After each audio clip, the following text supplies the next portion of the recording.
আরে রাজু, বলছি তোমার দাদাকে একটু ফোন করে জিজ্ঞেস করো এত কেন দেরি হচ্ছে।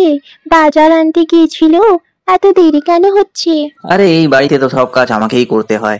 আরে যাচ্ছি যাচ্ছি বৌদি, যাচ্ছি, ফোনটা খুঁজতে যাচ্ছি, কোথায় রেখেছি ভুলেই গেছি। হঠাৎ করে রাজুর পা একটা বালতিতে আটকে দুম করে পড়ে যায় রাজু। আরে আরে আরে এ কি হয়ে গেল? আরে আমি কিছু দেখতে পাচ্ছি না কেন? আমার মাথার উপরে কি চেপে বসে আছে? আরে আমাকে তো সবকিছু অন্ধকার দেখাচ্ছে। আরে বৌদি বাঁচাও, বৌদি বাঁচাও, আরে বৌদি বাঁচাও, এ কি হয়ে গেল বৌদি? আরে আমি কি অন্ধ হয়ে গেলাম বৌদি? ব্যাপার কি? আমি তো কিছুই দেখতে পাচ্ছি না। আরে রাজু দেখে চলো। আরে রাজু কিভাবে চলো, দেখে শুনে চলতে পারো তো। আরে রাজু তুমিও না কি যে করে ফেলো, সামান্য একটা কাজ বলছি তুমি সেটাই পারো না। দাঁড়াও আমি চেষ্টা করছি বের করানোর। এত বড় বালতিটা তুমি মাথায় কি করে বের ঢুকিয়ে দিলে? আমি চেষ্টা করছি। দাঁড়াও দাঁড়াও, এই এই এই হচ্ছে না, আমি পারছি না রাজু, বেরোচ্ছেই না। আরে বৌদি বাঁচাও, বৌদি বাঁচাও, আরে আমার মাথায় বালতি ঢুকে গেছে।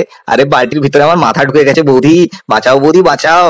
আরে রাজু আমি তো পারছি না বের করতে, কি করে বের করব? আমার দ্বারাই হচ্ছে না, কি করি এখন? আরে বৌদি তুমি কথা কম বলো, আমার প্রথমে সাহায্য করো, আমাকে এখান থেকে বার করো বৌদি। আমি তো কিছুই দেখতে পাচ্ছি না, আমি নিঃশ্বাস নিতে পারছি না, আমার দম বন্ধ হয়ে যাচ্ছে বৌদি। আরে বৌদি আমাকে বাঁচাও, বৌদি বাঁচাও, জলদি বাঁচাও, কিছু একটা করো বৌদি, কিছু একটা করো। আরে আরে রাজু দাঁড়াও, আবার চেষ্টা করছি। আরে এটা তো বেরোচ্ছেই না, কি করে আটকে গেল? আমি এখন কি করে বের করি রাজু? কিছু একটা করো বৌদি, কিছু একটা করো। আর আমি বেশি বের করানোর চেষ্টা করলে তোমার মাথাটাই না ভেঙে যায়। আরে কি বলছো বৌদি? আরে আমার মাথা কেন বেরিয়ে আসবে বৌদি? কেন মাথা ফেটে যাবে বৌদি? তুমি প্রথমে বালতিটা বার করো বৌদি, আস্তে ধীরে সুস্থে বার করো বৌদি। মাম্মা মাম্মা চলো আমরা দুজন মিলে চেষ্টা করি বের করানোর। চলে চল চল। তারপর রিয়াও এসে গেছে। রিয়া আর মালতী মিলে রাজুর মাথায় যে বালতিটা ছিল সেটা বের করানোর চেষ্টা করছে, কিন্তু রাজুর মাথা থেকে বালতিটা বেরোচ্ছিলই না। আরে রিয়া, বালতিটা তো বেরোচ্ছেই না, মনে হচ্ছে কাউকে ডাকতে হবে। আরে সীমা শুনছো, দেখো না রাজুর মাথা থেকে এই বালতিটা বেরোচ্ছেই না, একটু চেষ্টা করে দেখো যদি তুমি বের করতে পারো তো। আরে এই ছেলেটাও না উল্টাপাল্টা কাজ করে, দাঁড়াও আমি চেষ্টা করছি। আরে আরে তুমি একটু সাহায্য করো, তুমি একটু সাহায্য করো, বার করে দাও বালতিটা। আরে কিছুই তো দেখতে পাচ্ছি না আমি। আরে মালতী বৌদি, আমি তো পারছি না, তুমি চেষ্টা করে দেখো, না হলে বাইরের কাউকে ডাকতে হবে বের করানোর জন্য, না হলে তো এটা বেরোবেই না। আরে রাজু আমি তো পারছি না বের করতে, দাঁড়াও রিয়ার বাবা আসুক, উনি ঠিক বের করে দেবে, একটু ওয়েট করো। আরে তোমরা এসব কি সব বলছো? আরে দাদা কোথায় গেছে তার কোনো ঠিক নেই, আমি কি এতক্ষণ এরকম করে বালতি মাথায় নিয়ে বসে থাকবো? আরে আমার যে দম বন্ধ হয়ে যাচ্ছে। আরে কেউ বোঝার চেষ্টা করো, আমাকে বাঁচাও এখান থেকে।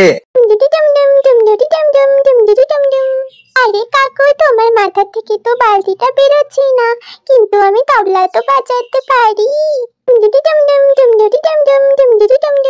আরে রিয়া তুই তবলা অন্য জায়গায় বাজাস, দাঁড়া আমার মাথা থেকে বালতিটা বেরো, তারপর তোর মজা দেখাচ্ছি। তবলা বাজানো না, তোকে নিয়ে আমি তবলা বাজাবো। রিয়া এরকম মজা করো না, কাকু হয় না তোমার। তখনই রিয়ার বাবা রামু আর ঝিলা বৌদি এসে যায়। আরে কি, এই রাজু মাথার উপরে বালতি কেন রেখে দিয়েছে? মা গো। আরে এই ছেলেটাকে নিয়ে তো আমি আচ্ছা জ্বালায় ফাঁসলাম। আরে আবার কি কাণ্ড করে নিল দেখো, মাথায় বালতি পরে নিয়ে বসে আছে। আরে এটা টুপি নয়, এটা বালতি, মাথায় পড়তে নেই, এটা জল ভরার জন্য। কি যে করিস রাজু তুই, আমি তো কিছুই বুঝতে পারি না। মালতী, রাজুর মাথার উপরে বালতিটা কি করছে, কি করে হলো এসব? হ্যাঁ শিলা বৌদি, অনেকক্ষণ থেকে রাজুর মাথায় বালতিটা আটকে আছে, আমরা বের করানোর অনেক চেষ্টা করেছি, কিন্তু বেরোচ্ছেই না। দাঁড়া দাঁড়া দাঁড়া, আমি সাহায্য করছি, দাঁড়া আমি সাহায্য করছি। আরে কি শক্ত ভাবে আটকে গেছে তোর মাথার মধ্যে বালতিটা, এ তো বেরোতেই চাইছে না। আরে রিয়ার বাবা, তখন থেকে তো আমরা ওটাই চেষ্টা করছি যাতে বালতিটা বেরিয়ে যায়, কিন্তু বেরোচ্ছেই না। আমরা অনেক চেষ্টা করছি কিন্তু বেরোচ্ছেই না। তুমি একটু চেষ্টা করে দেখো যদি বেরিয়ে যায়। কি যে করি আমি। আরে হ্যাঁ, এটা তো অনেক খারাপ হয়েছে রাজুর সাথে। আরে শিলা বৌদি আমি কি বলবো, আমার কপালটাই খারাপ। আরে আমি তো হাঁটছিলাম বাড়ির ভিতরে, কোথা থেকে আমি আছাড় খেয়ে পড়লাম আর মাথায় বালতিটা ঢুকে গেল। আর কেউ বার করতেই পারছে না, এরকম করে আটকে নিয়ে বসে আছি তখন থেকে। আমি না কিছু দেখতে পাচ্ছি না, ঠিকভাবে নিঃশ্বাস নিতে পারছি। আরে আমি তো সবকিছু অন্ধকার দেখছি। আরে জীবনেও কি বালতি আমার মাথা থেকে বেরোবে না? আমি কি এরকম ভাবেই থেকে যাবো সারা জীবন? আচ্ছা যখন আষাঢ় খাওয়ার জন্য ওই বালতিটা মাথায় ঢুকেছে, তো আবার ঘুরে যদি ও হুমড়ি খেয়ে পড়ে, বালতি মাথা থেকে ঠিক বেরিয়ে যাবে। আরে রাজু, আরে তুই যে গাছটার সামনে বসে আছিস সে গাছের পিছনে তো একটা সাপ আছে, আরে তোর দিকেই আসছে। আরে পালা পালা পালা পালা, আরে আমিও পালাই আমিও পালাই।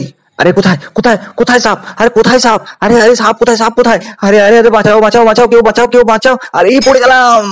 তারপর রাজু আবার পড়ে যায়। পড়ে যাওয়ার পরে বালতিটা বেরিয়ে যায়। আরে আমার মাথা থেকে বালতি বেরিয়ে গেছে, বেরিয়ে গেছে আমার মাথা থেকে বালতি। আরে বেঁচে গেছি, আমি বেঁচে গেছি বেঁচে গেছি। আর আমি সব দেখতে পাচ্ছি, সব দেখতে পাচ্ছি, সবকিছু দেখতে পাচ্ছি। আমি নিঃশ্বাসও নিতে পারছি। সব ঠিক আছে, সব ঠিক আছে। আরে রিয়ার বাবা, তুমি তো অনেক ভালো কাজ করলে। আমরা অনেকক্ষণ থেকে চেষ্টা করছি কিন্তু আমরা বেরই করতে পারিনি। তুমি অনেক ভালো করে আইডিয়া দিয়ে বের করেছো। আরে আমি তো আর মাথা মোটা রাজু নই, আরে আমি যথেষ্ট বুদ্ধিমান, দেখেছো আমার খেলা। আরে পুরনো চাল ভাতে বাড়ে, এই কথাটা শুনেছো তো? আরে দাদা তুমি কি যে বলো না। আরে তুমি সবার সামনে আমাকে এরকম অসম্মান করছো দাদা।